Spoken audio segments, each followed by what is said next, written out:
Hey everybody, Dr. Schultz at the Centeno Schultz Clinic in Broomfield, Colorado. Today we're going to be talking about shoulder popping. You know, when you go up for a serve or even when you're trying to reach into the closet.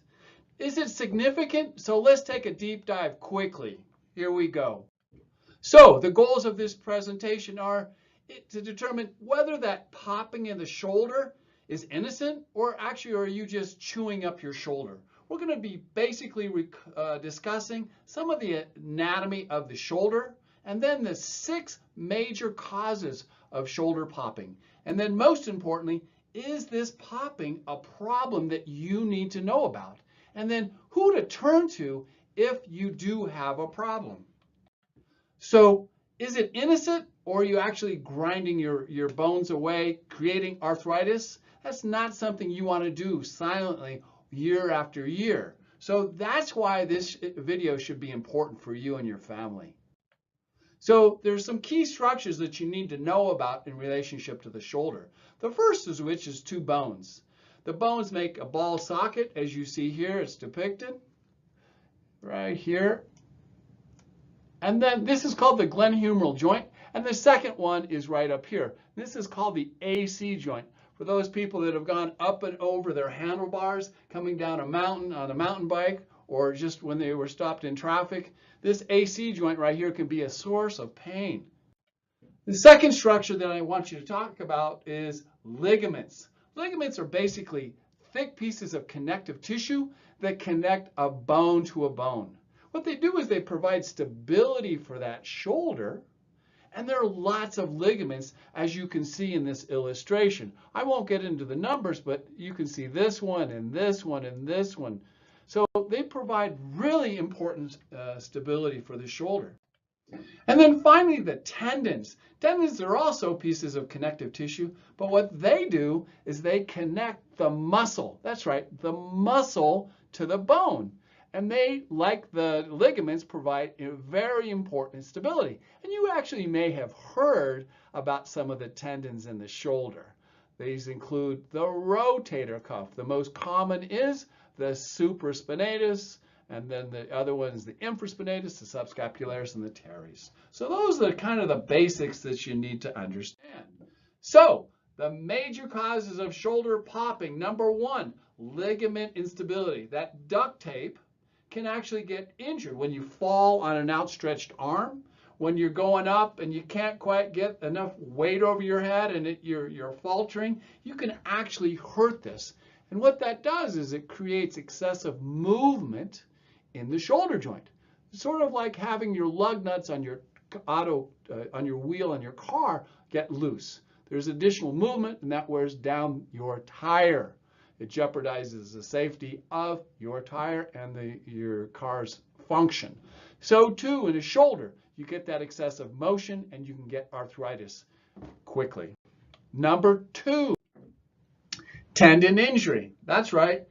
The rotator cuff is a critically important group of tendons, but they too can be inflamed, torn, or degenerative, and they can cause that pop, pop, pop with no pain.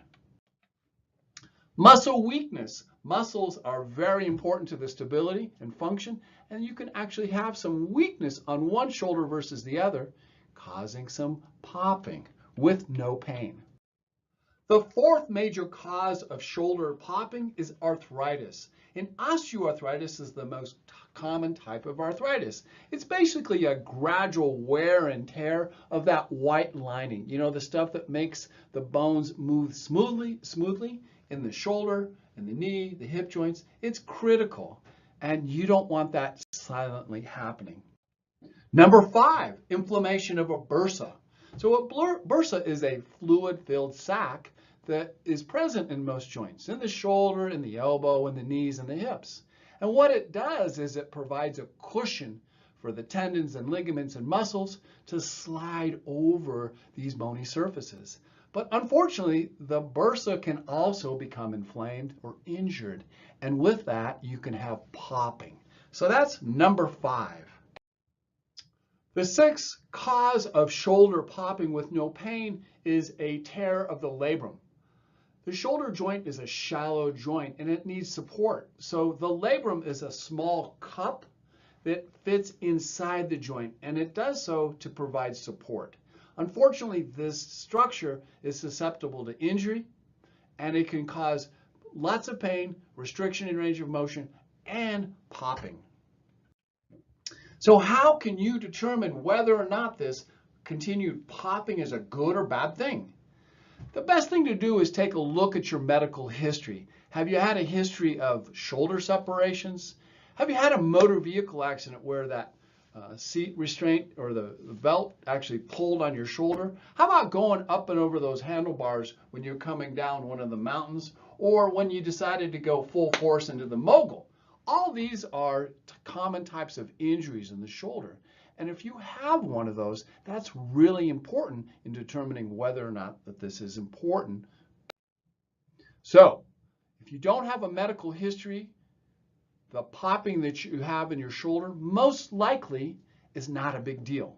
However, if you do have a history of shoulder injuries, shoulder collisions, shoulder separations, you may have a significant problem. You may actually be chewing up your shoulder with the popping. And regrettably, the problem can get worse. So don't wait for the pain to set in.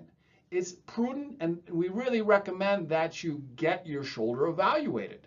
So what does that mean? It doesn't mean going to your PCP or your internal medicine physician, because most likely they're going to scratch their head, and if you don't have any pain, they're not going to recommend treatment. And if you go to an orthopedic surgeon, just realize that their outlook is biased. They have surgical solutions, which are not always in your best interest.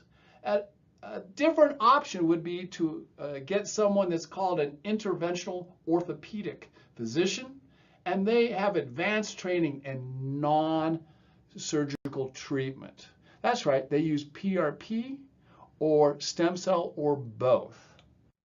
And at the Centennial Schultz Clinic, we are experts. We are your go-to place for shoulder and other sorts of common orthopedic injuries. At our clinic, you will only see physicians, all of which are board certified and fellowship trained. We are committed to pushing and making sure that the field of regenerative orthopedics continues. And to that extent, we have an extensive list of publications that are in peer-reviewed journals, which are available on our website. And realize that the Centennial Schultz Clinic was the first place in the world back in 2005 to inject stem cells into the low spine. So what is the next step? If you or a loved one have this shoulder popping and have a history of shoulder separation, shoulder trauma, act now. Schedule a telemedicine evaluation from your home, from your chalet, from your place up in Aspen or Vail. You can also do it from the comfort of your home, or alternatively, you can come in here to Broomfield. Give us a call. Here's our website. Most importantly, shoulder popping can be a significant issue. Stop and get it evaluated so the injury does not progress and compromise your future. I hope this was helpful. Thank you for spending some minutes with us. If you found this helpful, please share it. Have a good day.